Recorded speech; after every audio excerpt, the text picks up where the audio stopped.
Hey, good morning. It's Coach Blue for you. Been thinking about something, reference to all the things that are going on, Black Lives Matter, just different posts that are coming up or people are talking about as far as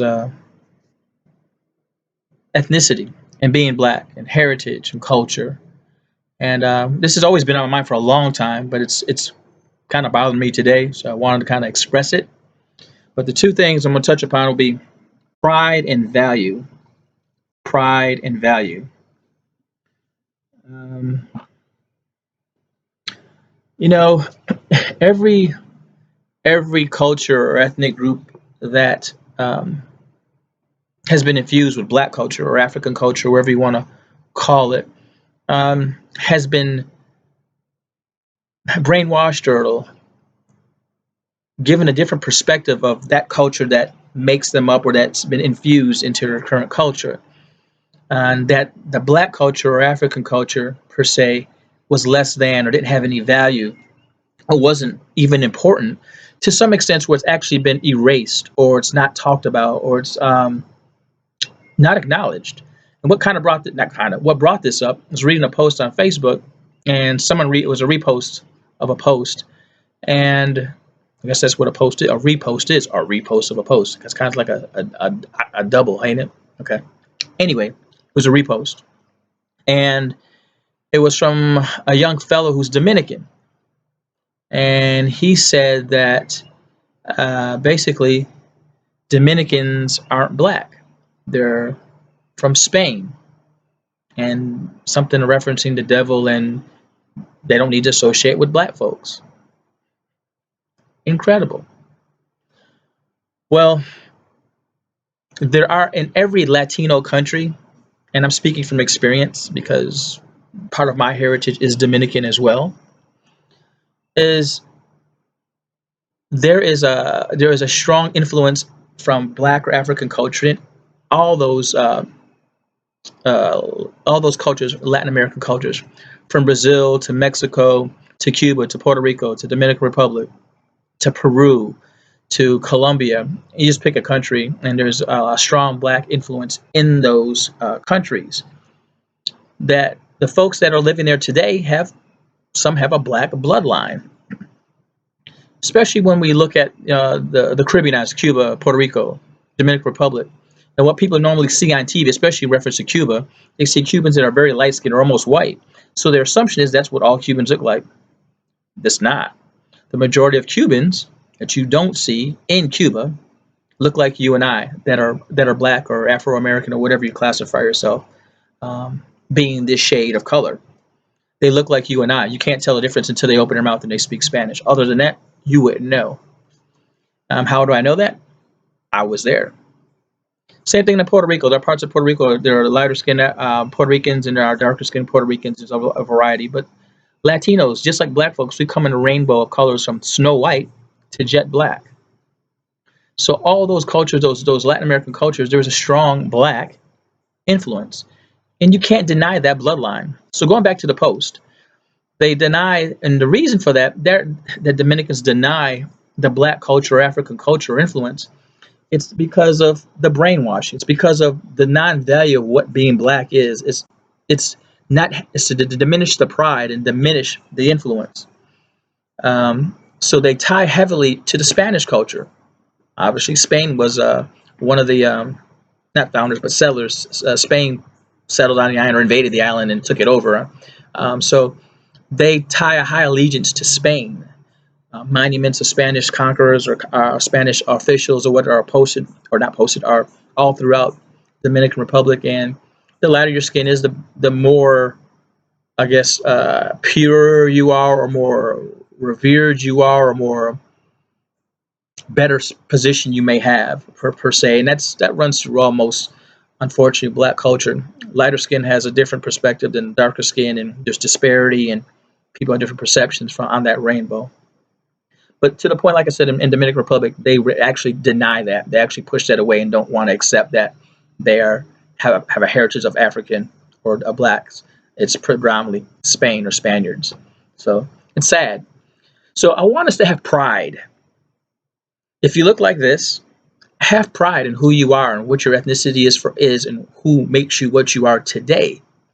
Because if you deny that part of you, whatever part it is that makes you up in your ethnicity or your ancestry, all you're doing is denying yourself or dismissing who you are. It's part of the trick. They want you to deny who you are and be somebody else that you can't be. Be who you are. Be proud. Be proud of your ancestry. Be proud of your heritage. Be proud of those things that make you who you are today. Because if it wasn't for any of those things, you wouldn't be here. So I want us to have pride. Be proud of where we come from. Research your history. Research your ancestry. Don't be ashamed of what you find. Just use it as learning blocks. Use it as experience. Use it as character builders.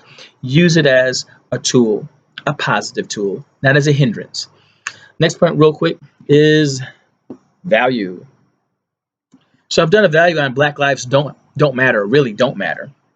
Well, in the country or in the whole concept or philosophy behind that, that is true.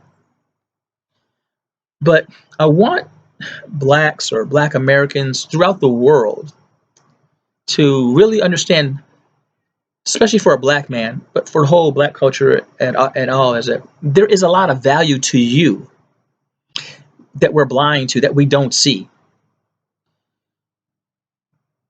In simplicity, the black man is the most hated man on the face of the earth.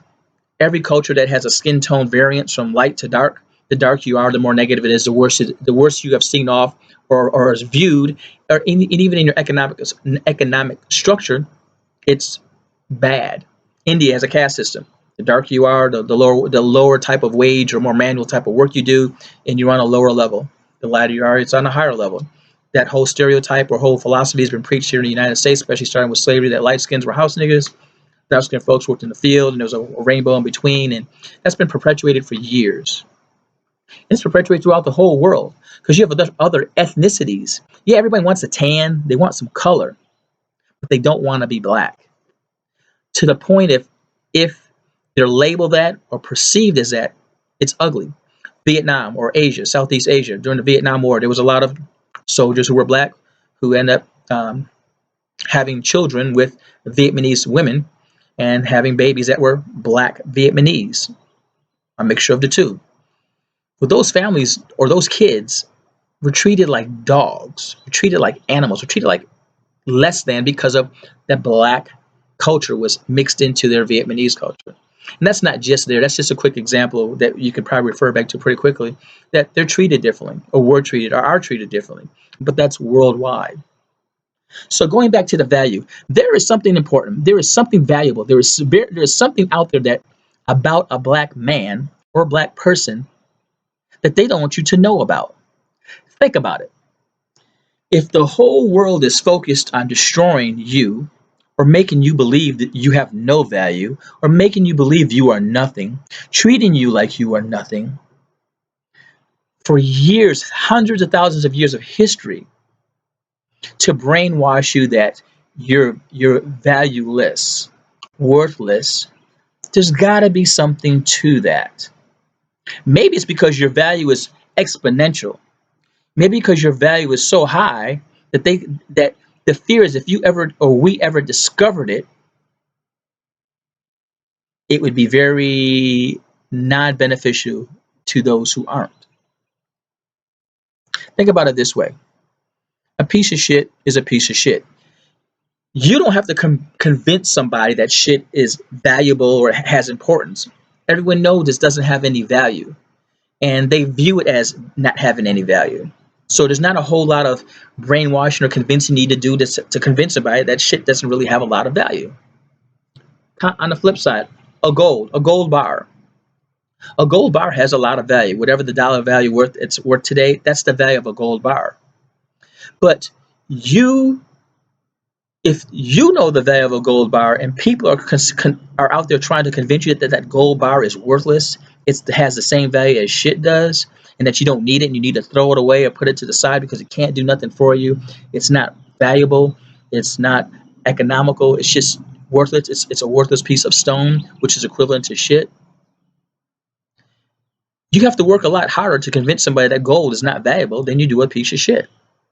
So if the world works as hard as it works to convince you or me that you have or I have no value, that we're not important based on our history or our culture and who we are, there has to be value. No one will work that hard to prove it, to prove or to make you believe different if there wasn't. So quit focusing on what's being done and focus on where should we be. There's got to be something great within us or about us for that focus to have been on us or to be on us to the extent that it has been and that it is. There's gold in us somewhere. We just haven't found it because we keep thinking there's shit in us because that's what we've been told. You're shit, but you're really gold. So believe that you're gold. Believe that you're not shit. And start researching your value or start finding your value. Start making your value. Start showing how golden you are and understand if they have to work that hard to make you believe a gold bar is a bar of shit, something's not right. Shit is shit. Gold is gold. Coach Blue, one more time for you. Appreciate you. Please subscribe, hit the like button, and most of all, please share me with your friends. Most of all, please gain understanding. Peace.